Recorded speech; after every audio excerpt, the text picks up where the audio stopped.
Hello and welcome back to our YouTube channel. In this video, we will guide you through how to fix Apple Watch stuck on preparing update.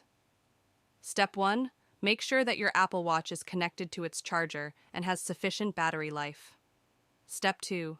Restart your Apple Watch by pressing and holding the side button until the power off slider appears, then drag the slider to turn off your watch. To turn it back on, press and hold the side button again until you see the Apple logo. Step 3. Restart your iPhone by pressing and holding the side button and the volume up or down button until the power off slider appears.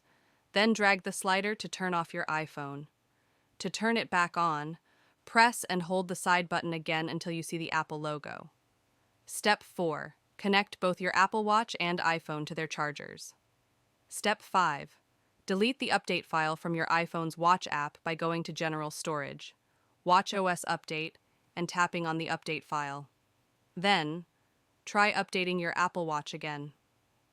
Step 6. If the update is still stuck, try unpairing and repairing your Apple Watch with your iPhone. This will erase all data on your Apple Watch, so make sure to back up any important data before proceeding. Step 7. If none of the above solutions work, you can try removing the passcode from your Apple Watch. This has been reported to resolve the issue in some cases. Thanks for watching. Subscribe for more videos.